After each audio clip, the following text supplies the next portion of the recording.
Assalamualaikum warahmatullahi wabarakatuh. Selamat pagi anak-anak kelas 2. Berjumpa lagi kita dalam pelajaran akidah akhlak. Semoga pada pagi hari ini kalian dalam keadaan sehat walafiat. Minggu ini akidah akhlak kita akan membahas tentang kisah Nabi Musa. Pada pertemuan pertama kita akan menceritakan kisah Nabi Musa, kelahiran Nabi Musa, dan diasuhnya Nabi Musa alaihissalam oleh Fir'aun. Oke anak-anakku sekalian, mari kita simak video tentang kisah Nabi Musa alaihissalam. Sekian dari Bapak. Assalamualaikum warahmatullahi wabarakatuh. Musa alaihi salam, masa kelahiran sampai diasuh oleh Fir'aun.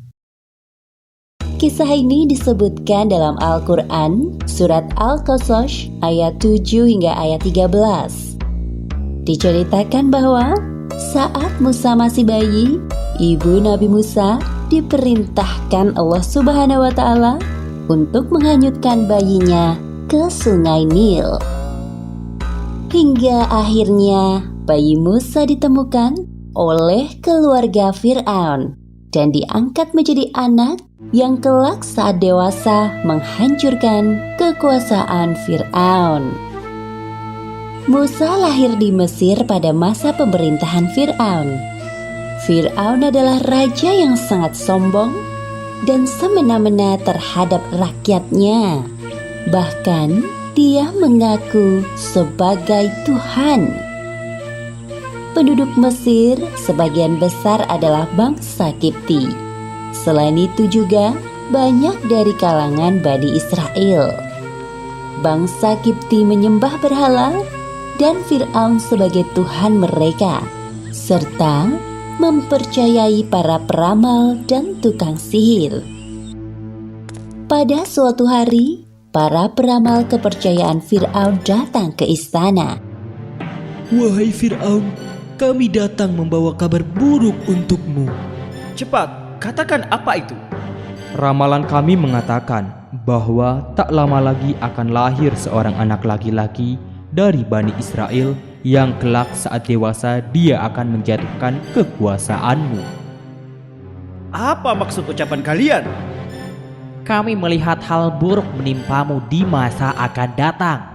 Sebaiknya kita bersiap-siap sebelum bayi laki-laki itu lahir. Fir'aun bersama para peramalnya mengadakan rapat. Muncul keputusan bahwa setiap wanita yang melahirkan bayi laki-laki pada tahun ini, maka bayinya harus dibunuh. Fir'aun telah menyiapkan algojo untuk membunuh para bayi laki-laki yang baru dilahirkan. Sementara itu, ibu Musa sangat khawatir jika anak yang dikandungnya adalah bayi laki-laki. Tibalah hari yang dinanti-nantikan. Ternyata bayi yang dilahirkan ibu Musa adalah bayi laki-laki. Perasaan ibu Musa campur aduk antara senang dan sedih. Pada saat itu, ia mendapatkan ilham dari Allah. Seperti yang disebutkan dalam Al-Quran, surat Al-Qasas ayat 7. Dan kami ilhamkan kepada ibu Musa, susuilah dia, dan apabila kamu khawatir terhadapnya, maka jatuhkanlah dia ke Sungai Nil. Dan janganlah kamu khawatir, dan janganlah pula bersedih hati, karena sesungguhnya kami akan mengembalikannya kepadamu dan menjadikannya salah seorang dari para rasul. Ya Allah, hamba titipkan anak ini padamu. Hamba mohon, jaga dan lindungi dia.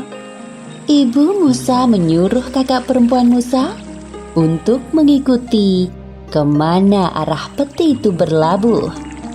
Ternyata peti itu sampai ke istana kerajaan Fir'aun dan ditemukan oleh istri Fir'aun. Wahai bayi laki-laki yang tampan, telah lama sekali aku menginginkan kehadiran seorang putra, dan sekarang kau hadir di hadapanku. Asia sangat senang dan membawa bayi Musa ke hadapan suaminya. Wahai suamiku tersayang, lihatlah apa yang aku bawa. Bayi siapa itu? Bayi laki-laki ini ditemukan para dayang di sekitar istana. Aku mohon padamu, angkatlah dia menjadi anak kita. Kau tidak sedang bercanda bukan? Bayi laki-laki? Apakah kau lupa akan peraturan yang telah aku buat? Wahai suamiku, jangan kau bunuh bayi ini. Melihat bayi ini, hatiku sangat bahagia. Ia adalah penghibur bagi kita, wahai suamiku. Itu bagimu, namun tidak bagiku. Setelah perdebatan yang cukup panjang, akhirnya hati Fir'aun luluh juga saat melihat bayi Musa. Asia sangat senang dan segera mencari ibu susu untuk bayi Musa. Wahai ratu, bayi ini tidak mau menyusu kepada ibu susu manapun. Sepertinya kami harus mencari ke pelosok negeri ini. Oh, baiklah kalau begitu. Laporkanlah padaku jika kalian menemukan wanita itu. Katakan padanya, aku akan berikan hadiah yang sangat banyak. Mendengar kabar tersebut, kakak perempuan Musa menawarkan ibunya kepada dayang istana untuk menyusui bayi laki-laki itu. Ketika para dayang sampai di rumah ibu Musa, ternyata bayi laki-laki itu mau menyusu dengan lahap. Tidak ada yang tahu bahwa sebenarnya wanita ini adalah ibu kandung bayi laki-laki itu. Esoknya, ibu Musa pergi ke istana. Aku sangat berterima kasih kepadamu, wahai ibu. Terimalah segala pemberianku ini sebagai hadiah. Dan aku mohon padamu, tinggallah di istana ini selama masa menyusui Musa. Wahai ratu, maaf sekali, saya tidak bisa tinggal di istana ini karena ada keluarga yang membutuhkan saya di rumah. Jika diperbolehkan, biarkan bayi ini saya bawa sampai masa persusuan berakhir. Oh, baiklah kalau begitu, tidak ada pilihan lain. Ibu Musa meninggalkan istana bersama bayi Musa dengan perasaan bahagia. Seperti yang disebutkan dalam Al-Quran, Surat Al-Qasas ayat 13. Maka kami kembalikan Musa kepada ibunya, supaya senang hatinya dan tidak berduka cita, dan supaya ia mengetahui bahwa janji Allah itu adalah benar. Tetapi kebanyakan manusia tidak mengetahuinya. Setelah masa menyusui Musa berakhir, ibu Musa menyerahkan Musa kecil ke tengah-tengah keluarga Fir'aun. Wahai suamiku, lihatlah Musa. Lucu sekali dia. Tidakkah kau ingin menggendongnya? Bawa kemari anak itu. Fir'aun menggendong Musa kecil di pelukannya. Lalu Musa menarik jenggot Fir'aun sampai tercabut dan berdarah. Seketika itu Fir'aun melepaskan Musa dari pelukannya. Dasar anak nakal. Aku yakin anak ini yang akan menjatuhkan kekuasaanku kelak. Sabarlah wahai suamiku, dia hanya anak-anak. Wahai pengawal, siapkan pedang yang tajam. Besok akan aku bunuh anak ini. Asia berpikir bagaimana cara agar suaminya tidak jadi membunuh Musa.